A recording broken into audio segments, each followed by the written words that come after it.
is strangely obsessed with refighting his old wars. He does it in books, in movies, and in personal stories that begin with, "I remember when." Here at this small airfield in New York State, he does it by expensive make-believe.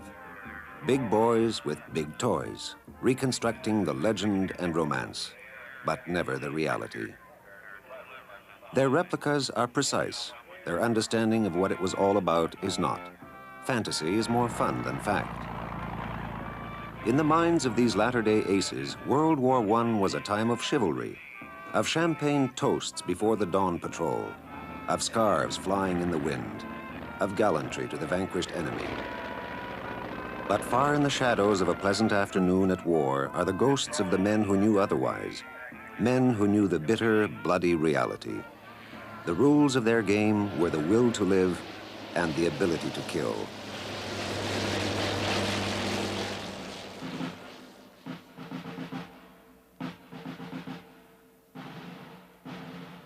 Men like Manock, Bishop, Rickenbacker, Fonck, Manfred von Richthofen, the Red Baron, the most deadly fighter of the skies.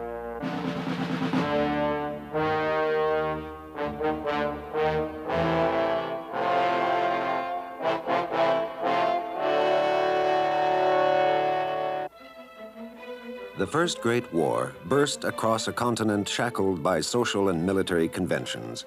And to the generals, the strange new airborne devices were sometimes sporting, occasionally useful, and most often a nuisance. Aviation is good sport, but for the army it is useless, General Foch told Frenchmen on the eve of war. And in Britain, military pilots were those who had paid for their own flying lessons. It was never planned that the plane should be used as an instrument of attack. The first military flights were made not with bombs, but with observation cameras, which fitted them perfectly into the role in which they had been cast by the generals. But the pilots had a different conception, and 2 weeks after the war began, a German pilot reached over the side of his plane and dropped tiny bombs on a suburb of Paris. Warfare was being carried into the air for the first time. At first, it was simply those in the air against those on the ground. But inevitably, aerial greetings turned to crude forms of attack. At first, it was pistols. Then bombs were hurled by men bored with the task of reconnaissance. Soon, machine guns were hoisted awkwardly aloft by men who occasionally shot off their own propellers. It became a deadly game developed almost by accident. And it came not from the planners and strategists on the sidelines, but from the men who saw themselves as players in a fatal yet exciting contest. You see, the whole thing, as far as we were all concerned, it was an adventure. We were just there for the fun of it. And we were young, and the idea of flying airplanes and shooting from them and so on was a great adventure.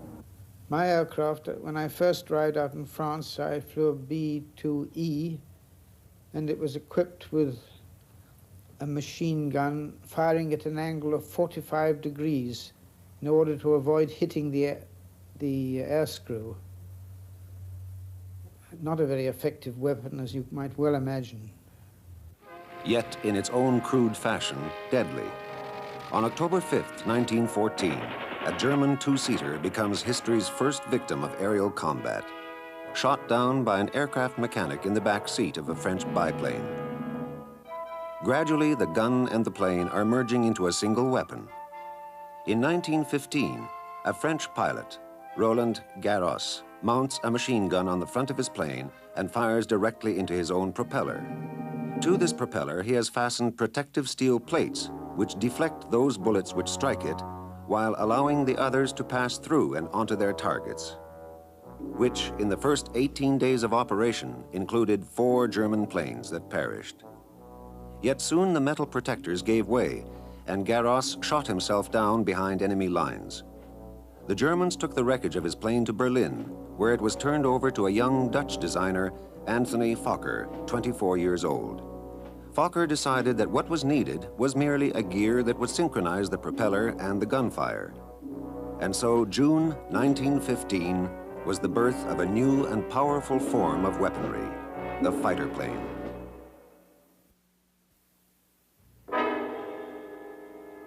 Today, they are museum pieces, but when von Richthofen faced these British planes, the Sopwith Camel and the Sopwith Pup were the ultimate in a kind of warfare beyond the imagination of those who had come before.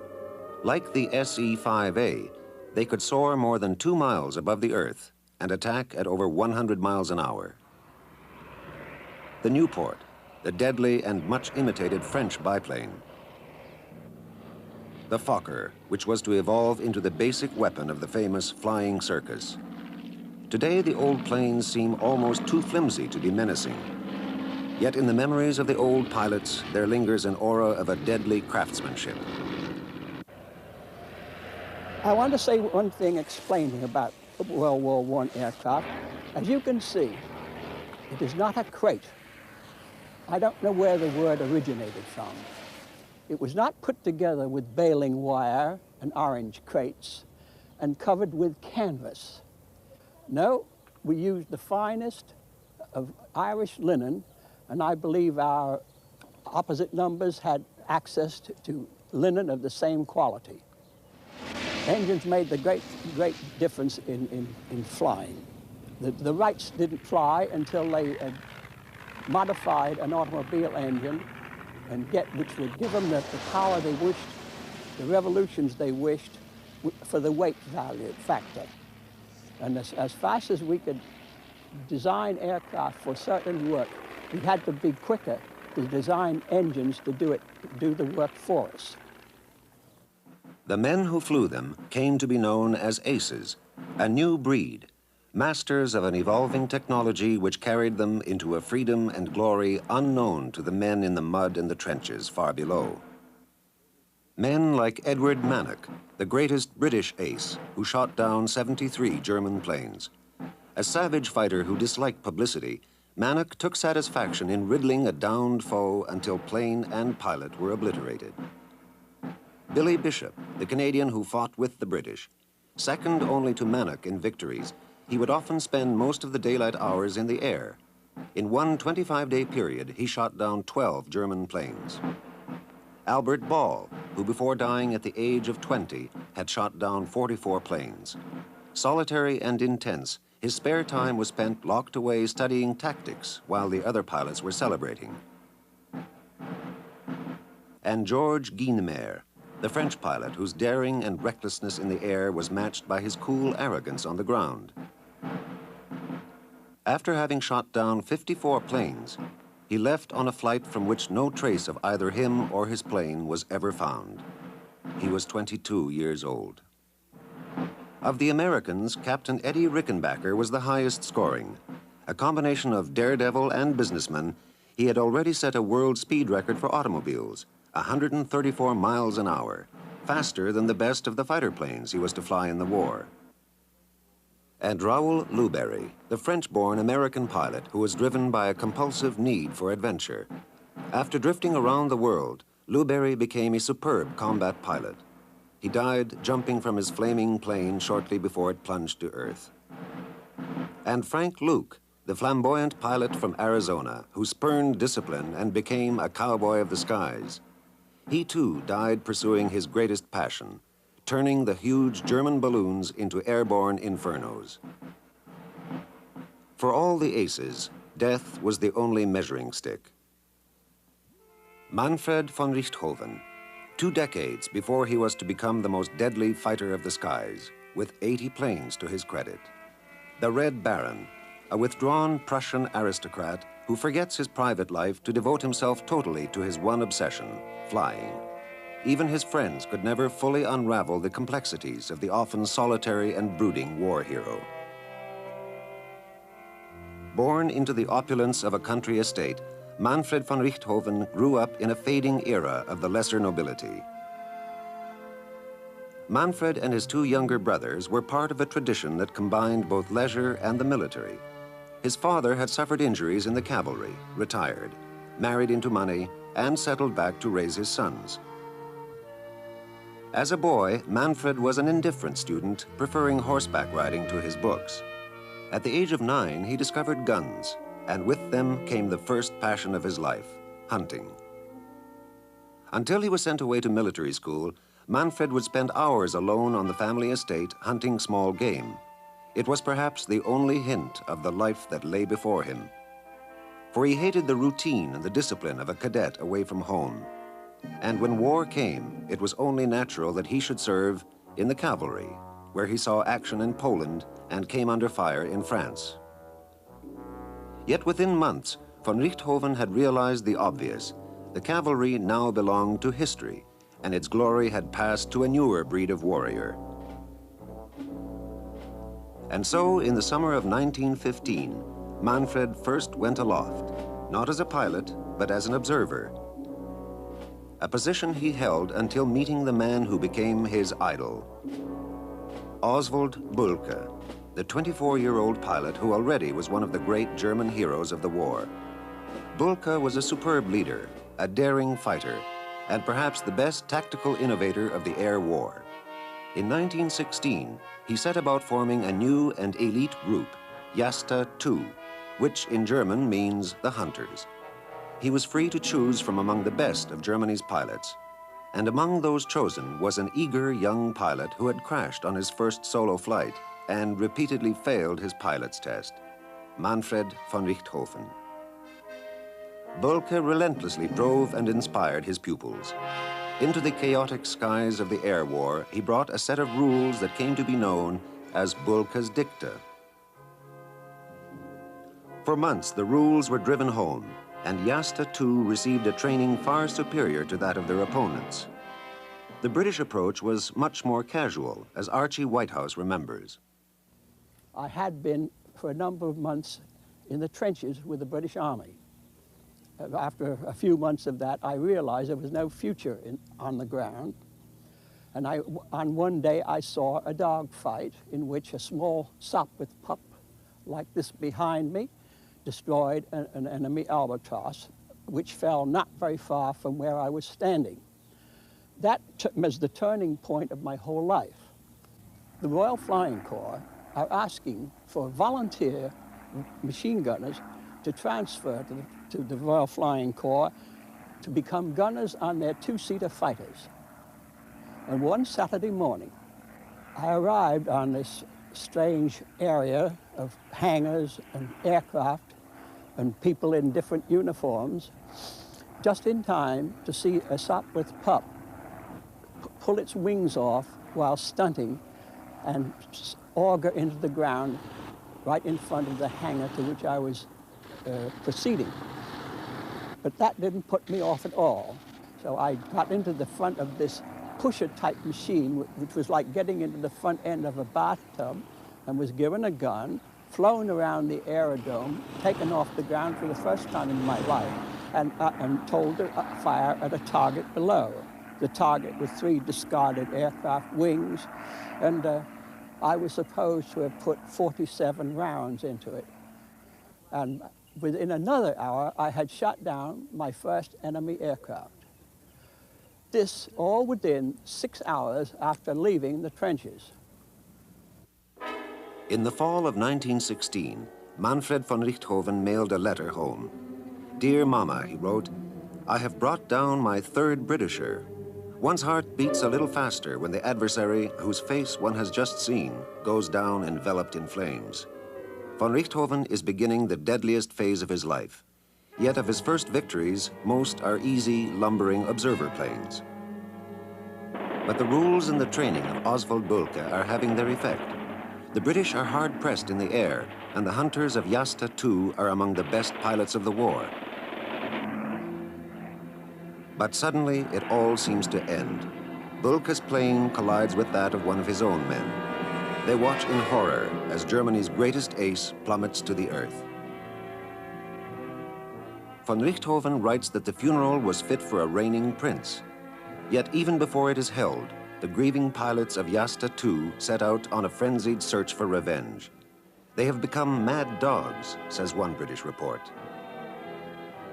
On the morning of his idol's funeral, von Richthofen alone goes aloft. While the others are preparing for the ceremony, he seeks out a British plane and shoots it down. At the funeral is a wreath which was dropped by the British pilots. It reads, "To the memory of Captain Bulke, our brave and chivalrous foe." For von Richthofen, the death of his teacher and hero is an ending and a beginning. He plans tactics and missions while his men are socializing.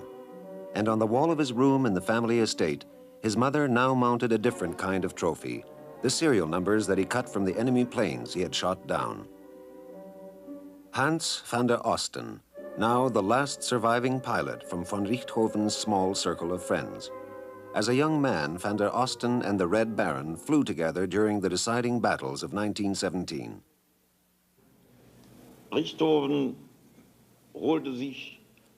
Richthofen cut chevrons out of the aircraft he downed, at the beginning for confirmation purposes only, so he would be credited with that victory.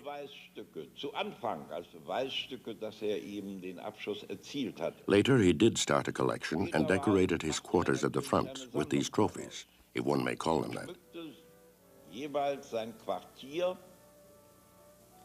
Only much later, a museum was created with these pieces, as well as anything else that might have been connected with Richthofen.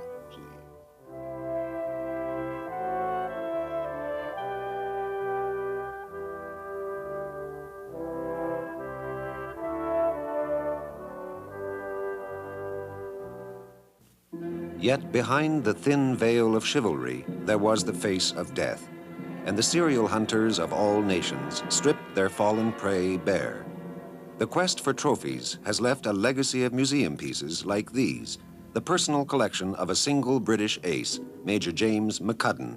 They remain today as quietly savage memories of an era that is increasingly shrouded in half-truth.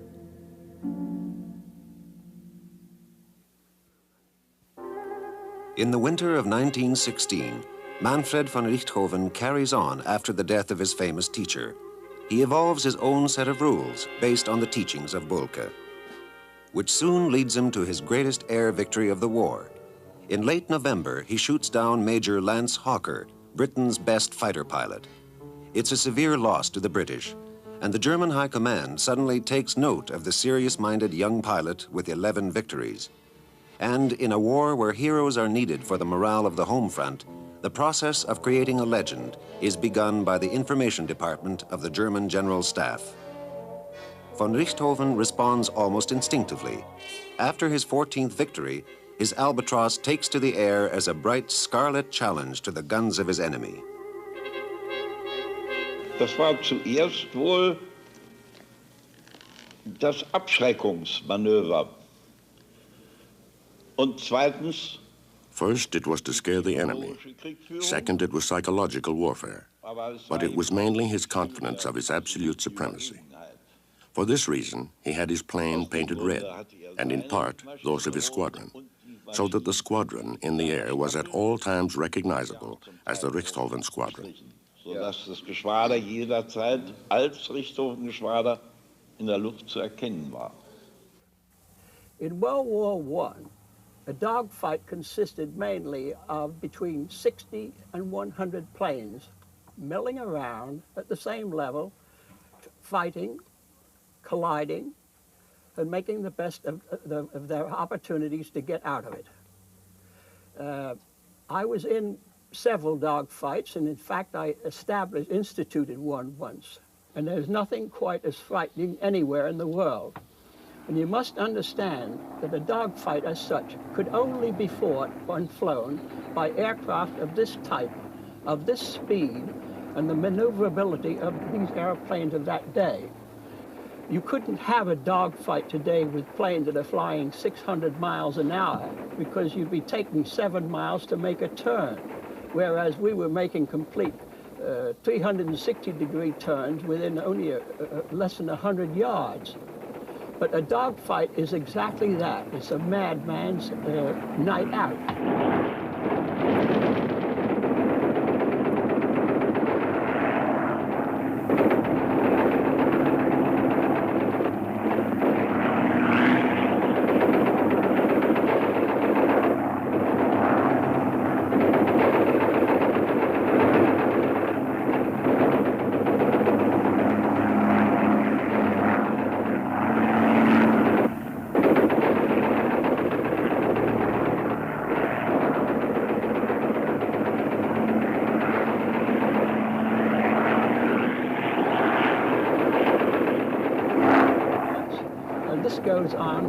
that seems 2 hours. Actually, it's anything up to 5 to 8 to 10 minutes, but that is plenty long enough. And a dogfight was one of the worst things we dreaded, although at the time you're doing it, or instances where you're actually reveling in it, until you see someone go down, or someone's wheels passing close enough over your head so that you can read the Dunlop sign on the tire. Their aircraft were always better, I think, than ours. They were more maneuverable. Their guns were better placed in the fighters, except we had more aircraft than they had. We were able to cover more ground more often than they were, patrol more often than they were. Yet in the first week of 1917, von Richthofen finds himself facing the new Sopwith planes. They are disturbingly different, faster and even more maneuverable than his own Albatross. This small, chunky-looking machine destroyed 1,634 enemy aircraft. It was a devil to fly if you were heavy-handed. It was a beauty to fly if you knew how to handle it. Nothing in the world could stop you with the Sopwith Camel. Nothing except a flyer like von Richthofen. In just over a year, he downed 7 of the Sopwith Camels. It was a time of great glory, for in January of 1917, he won Germany's highest honor, the Pour le Mérite, known as the Blue Max. It was a medal he had long sought, and even in battle, it was to hang proudly from his neck. Manfred von Richthofen hat seine Erfolge in der Luft nur Manfred von Richthofen achieved his successes in the air not for himself. He always felt he was doing his duty for his country. He was never interested in great personal honors.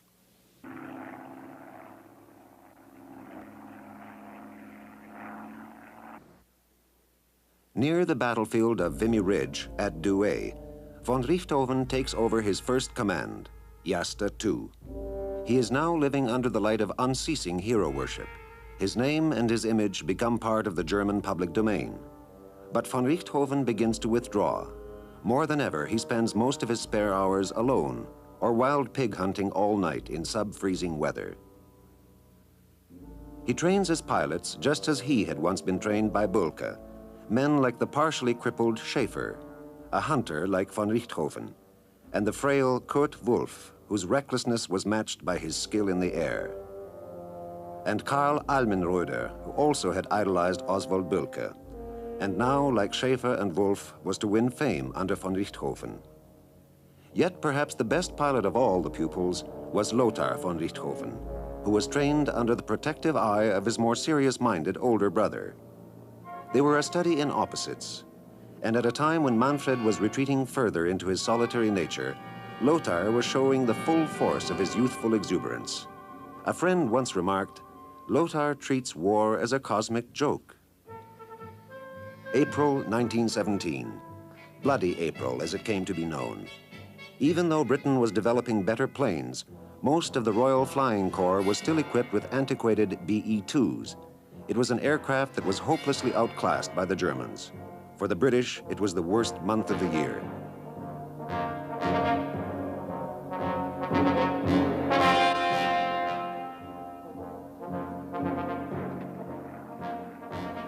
He had better aircraft than we had. We were trying to fight back with a thing called the BE-2C, which was a little biplane with 2 people, pilot and observer, and the observer had the gun. Well, the pilot had a gun too, shooting through the nose, but, well, all Richthofen had to do was to come up underneath there, which he did time and time again. His pilots, they could shoot those things down half a dozen a day if they wanted to, you see? Well, when you've got that kind of sitting ducks, you might say, it's not hard to run up a score. Well, some of the fighter squadrons used to lose 100% of their flying personnel in about 4 months. That's shocking, really.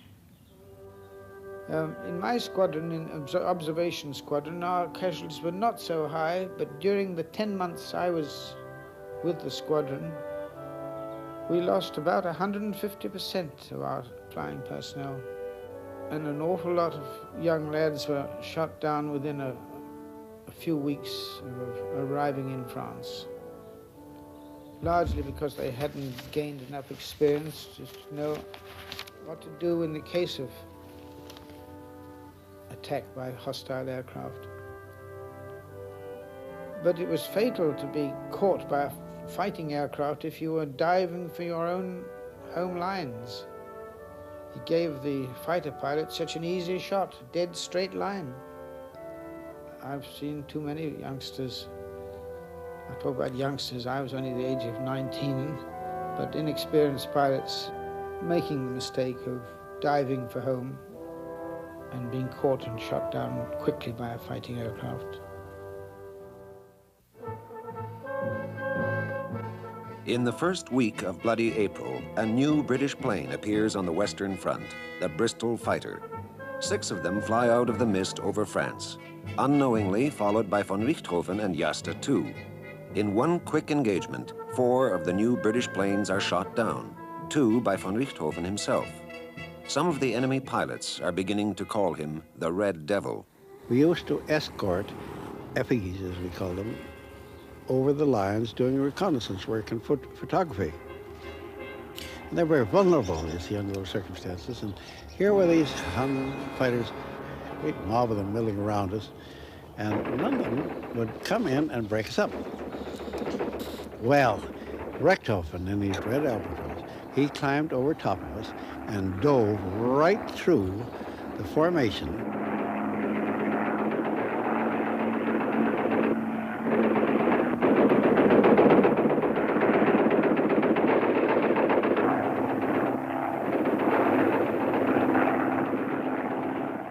We weren't the panicky type, you see.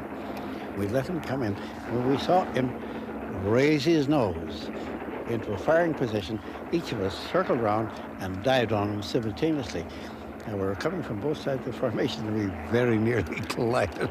Let me tell you, he turned over on his back and he went spiraling down. And that took a lot of oomph and courage and everything else.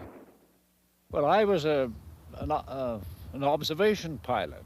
That is artillery observation most of my time, all the time. 15 months in France in that. First in the RE-8 and then in the Bristol Fighter. And you see, there's some misunderstanding on this point. We were not trained as fighters. We were not trained in aerobatics. So that when we got into trouble, we didn't really know how to fly our machines in the best way to allow the observer to use his gun to best advantage.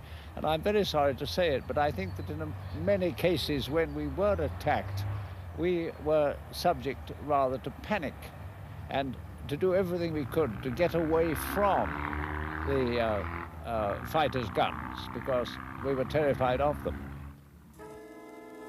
And all through April, von Richthofen continues the terror. He and his men find a blind underside on yet another British plane, the RE-8. And on April 13th, their first encounter, all 6 of the new planes are destroyed by Jasta II. Man kann nicht sagen, dass die Jagdfliegerei. One cannot say that air fighting in those days was unfair. Naturally, one looked for the best positions to attack from, but one can't hide in the air. And the red color of our planes gave us away immediately.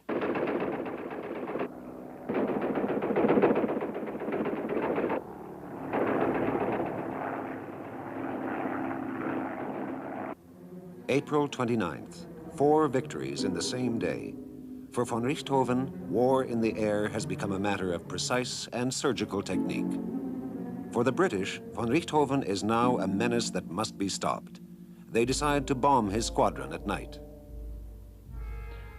We could only do night bombing in moonlight.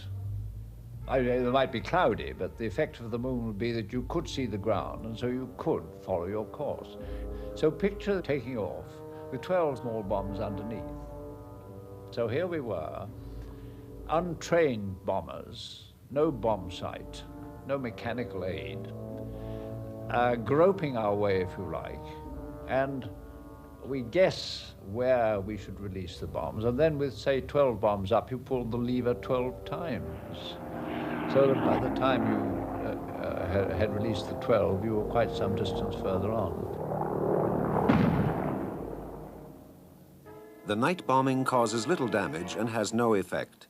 To the British, von Richthofen is now known as the Bloody Red Baron. At the end of April, he received word that the Kaiser wants to see him. For the moment, he must leave his natural surroundings and play out his role as national hero. He turns the command of Jasta II over to his brother, Lothar. And 1 week later, Lothar scores his biggest victory of the war. He shoots down Captain Albert Ball, one of the youngest and best of the British pilots. There is a strange similarity in the temperaments and personalities of Albert Ball and the Red Baron. Both are reserved, yet daring. And both are to die amid oddly conflicting claims for the credit of their death. A machine gun crew on the ground demands recognition for Ball's death, but official credit goes to Lothar, who remembers nothing as his plane crashes while he fights to stay conscious. As Lothar recovers from his wounds, Manfred sets grimly about the business of being an official hero. The crowds exhaust him, and the adulation that he has always wanted now seems oddly tedious. On his 25th and last birthday, he is introduced to the Kaiser and finds him a bore. He is hosted by Hindenburg and finds him also to be a bore. Public relations does not emerge as his most natural ability. It is only to the Empress that he seems to accord any genuine signs of liking. Von Richthofen returns to the front virtually enshrined as a legend. When his men meet him, they are informed that at the age of 25, he is now in command of a large new fighting unit, a Jagdgeschwader. With the deadly humor of warfare, this unit is soon known as the Flying Circus.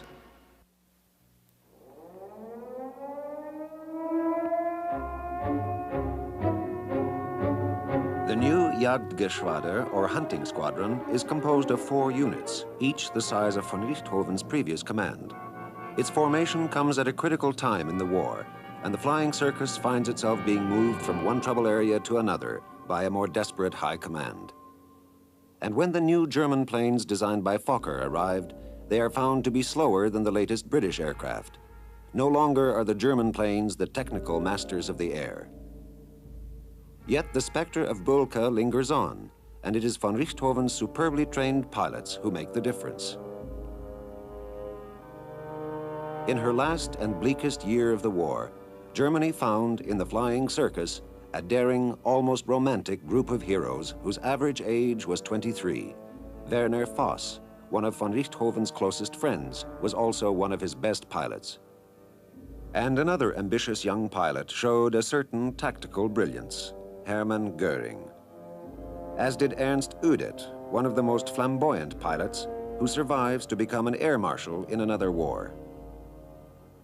Ja, beobachtete die Leute während des Luftkampfes. Das war eben, hatte einen unglaublich... He always watched us in the air, even during a dogfight. He had a fantastic eye for everything that went on around him.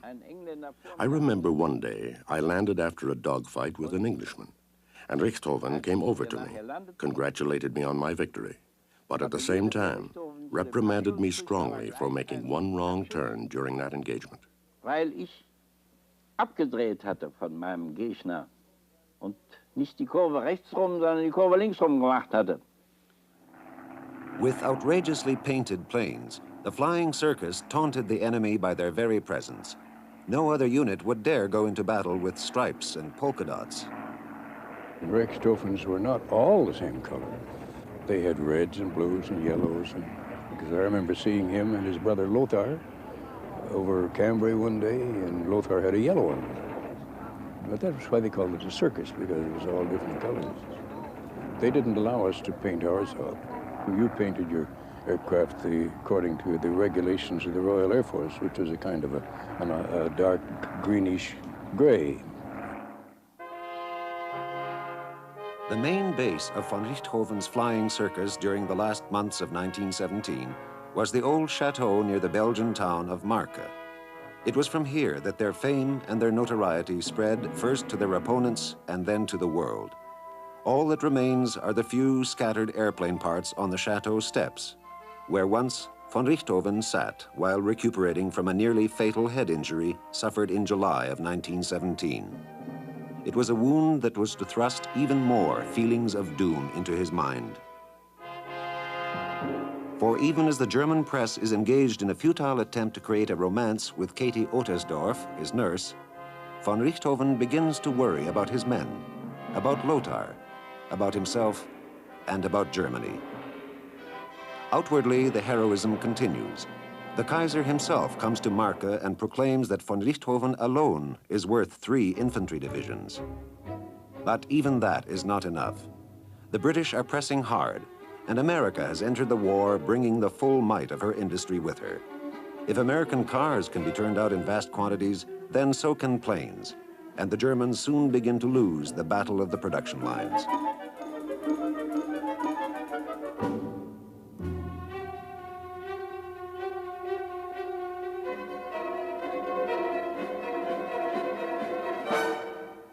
At Marke, von Richthofen returns to duty, shoots down 4 planes, and finds that the dizzy spells from his wound still overcome him in the air. He goes home for several weeks of recovery and solitary game hunting. He returns outwardly confident, but inwardly more haunted than ever by images of his own fate. It is a fate that befalls those around him as the British planes begin to pick his friends from out of the skies. Wiegand falls, and then Almenröder is shot down by a Canadian pilot, and Kurt Wolff, perhaps his closest friend and competitor, dies in the flaming wreck of the personal plane he had borrowed from von Richthofen. And then it is another close friend who dies, Werner Voss, the teenage ace, who alone dives into a maelstrom of British planes led by Captain James McCudden, who later wrote, "As long as I live, I shall never forget my admiration of that German pilot who single-handed fought 7 of us for 10 minutes. He was the bravest German airman it has been my privilege to fight." McCudden's squadron trapped Voss just after he shot down his 48th victim. The young pilot twisted and dove to avoid the 7 attackers. Other German fighters approached but were driven off. And finally, a burst of machine gun fire fatally wounded Voss, whose plane drifted, then stalled, and plunged to earth. With the death of Voss, von Richthofen is more than ever the unchallenged ace. And in the quietness of his family home, a line of tiny silver cups lengthens. They are engraved trophies that von Richthofen, with a Prussian sense of style, awards himself after every victory. But when his jeweler informs him that there is no more silver in Germany, the line of silver cups stops at 60. But by the end of 1917, von Richthofen is the only survivor of the original squadron formed under Bulke. And even as he regains his old form in the spring, downing 11 planes in 2 weeks, he senses that death is flying ever closer. He gives a note to his adjutant. It reads simply, "Should I not return, Lieutenant Reinhardt shall take over command of the squadron. Manfred von Richthofen." April 1st, 1918, the Royal Air Force is formed. It is not the grandest of debuts. On that day, 10 of the RAF pilots perish, while 38 others survive in the wreckage of their downed planes. Over half are attributable to the Flying Circus, which has just moved to a new airfield known as Kapi, a bleak and rain-swept base that depresses von Richthofen, who soon shoots down 2nd Lieutenant D.G. Lewis, who walks away from the wreck of his downed plane. Von Richthofen is even more withdrawn at Kapi, spending much of his time alone, revising the dicta of Bulke. He and his men find themselves part of a final, desperate offensive. It began in the mists of dawn on March 21st with a slaughtering roar of German guns that leave bloody shards of men and metal across the Western Front. The British are forced to retreat. Their trenches have become shell holes, and their supply dumps are holocausts. For the Germans, it is a final flicker of false hope.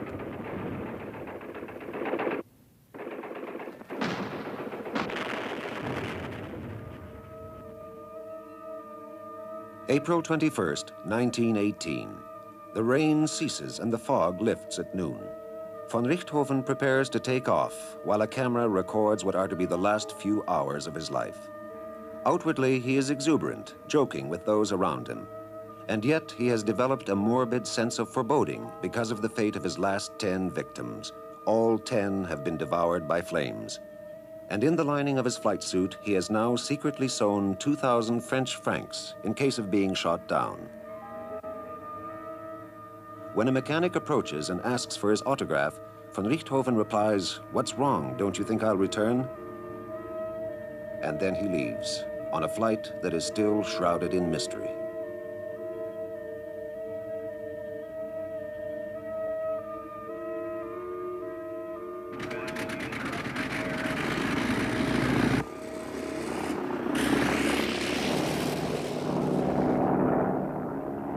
Already in the skies is an RAF squadron led by a Canadian from Toronto, Captain Arthur Brown. Over the River Somme, Brown sees the Germans and dives to intercept them. Instantly, the sky is a kaleidoscope of attacking planes. But one of Brown's novice pilots finds his guns have jammed and breaks to return to base. Suddenly, a red triplane leaves the fight, following the fleeing plane. From above, Brown sees von Richthofen closing in on his unsuspecting pilot, and he too gives chase. Von Richthofen opens fire, and the suddenly terrified novice sends his plane frantically skidding across the sky.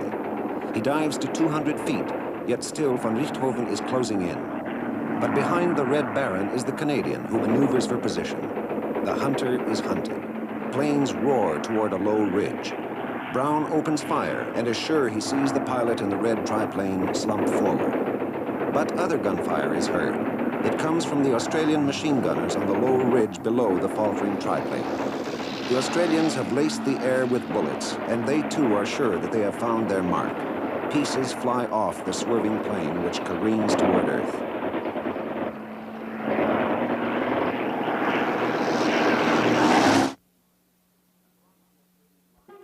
Across the Australian lines, the cry goes up. The Red Baron is dead. And within half an hour, his plane lies stripped like the skeletal remains of a beast picked bare by scavengers. The trophy hunter has himself become a trophy. And historians begin sorting out the controversy over his death. 25 years of research, I have come to the conclusion that he was shot down from the ground. But for the Canadian pilots, there is a different version. Richthofen had been heading up a formation fight, maybe 7,000 or 8,000 feet high. And these camels, in which Brown and Wapme were part of the attacking force. Well, then Richthofen had been hit by somebody up there, you see, in this fight. And he started to come down. Brown saw him and started after him, see. He wasn't chasing Wapme or anything of that sort. He was trying to get the hell out of there and go and land someplace. And Wap got in the way. He wasn't shooting at him. Well, he was trying to land it.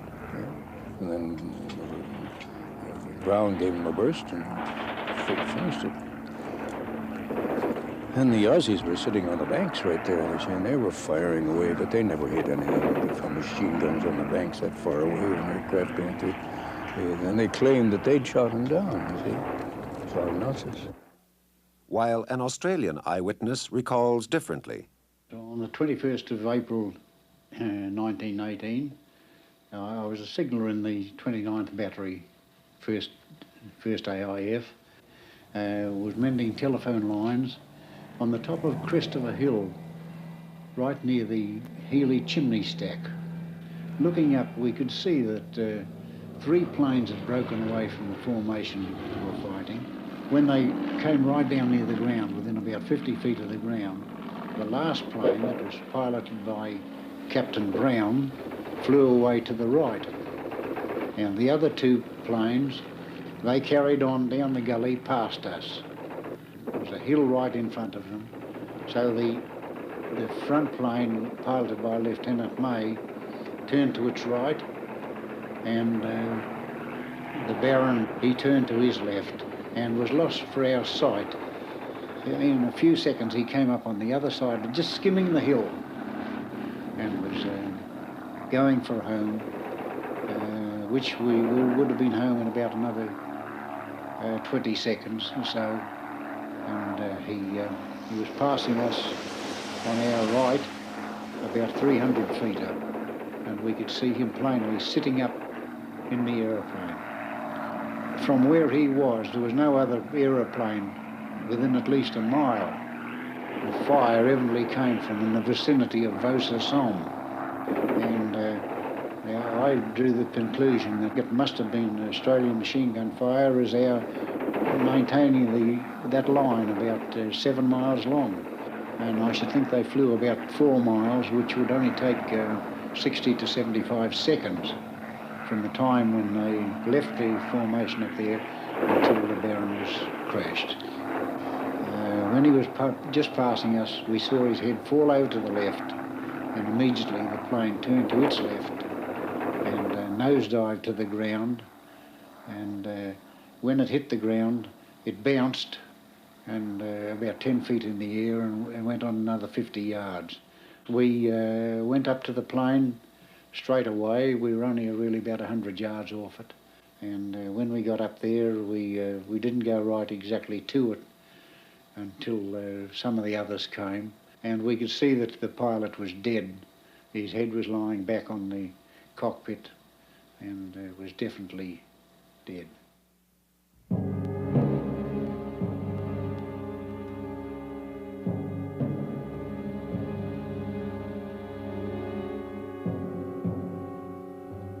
Bertangles, where the quiet cemetery has changed little from the Monday morning in April 1918, when Manfred von Richthofen, an enemy in life, became a brother in death, and was buried by the British with the full military honors of a waning age of chivalry. He was identified as the most prominent and famous of all the German fighter pilots. And what else could you do? You'd have to honor that, of course. I was quite sure that if any of our famous pilots had been knocked down on their side, they would have been accorded the same honors.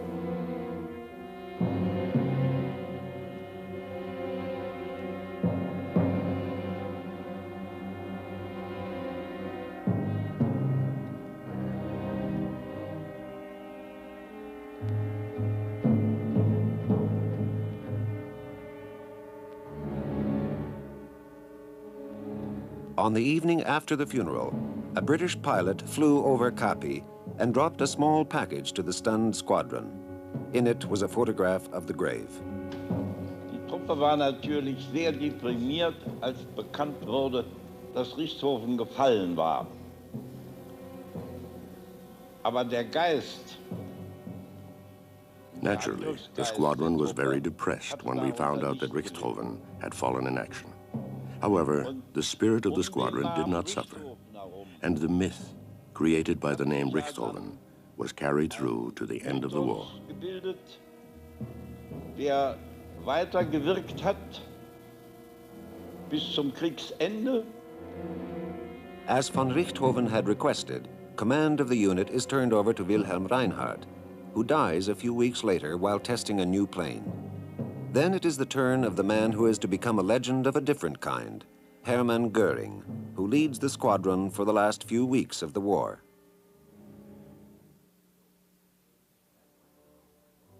And when it is over, there is the final accounting for von Richthofen's men.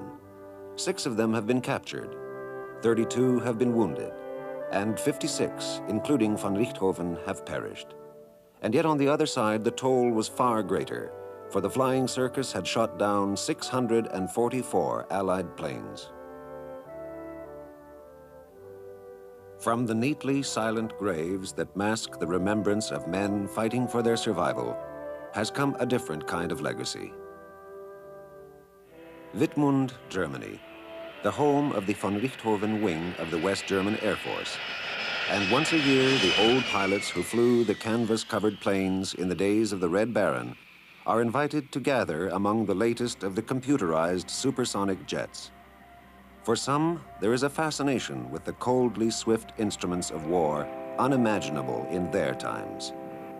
And for others, there are perhaps just memories.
is strangely obsessed with refighting his old wars.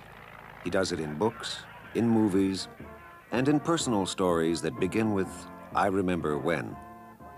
Here at this small airfield in New York State, he does it by expensive make-believe, the Red Baron, the most deadly fighter of the skies.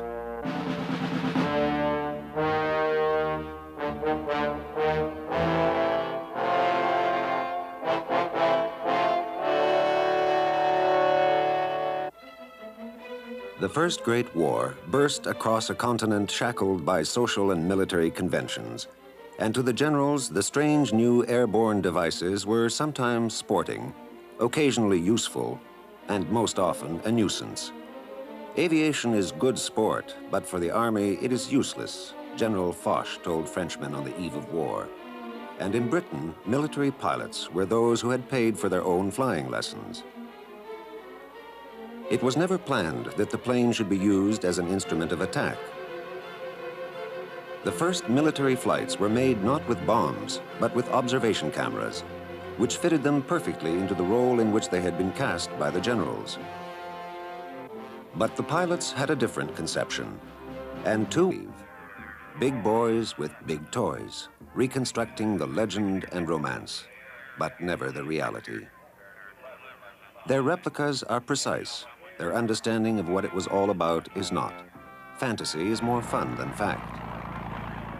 In the minds of these latter-day aces, World War I was a time of chivalry, of champagne toasts before the dawn patrol, of scarves flying in the wind, of gallantry to the vanquished enemy. But far in the shadows of a pleasant afternoon at war are the ghosts of the men who knew otherwise, men who knew the bitter, bloody reality. The rules of their game were the will to live and the ability to kill.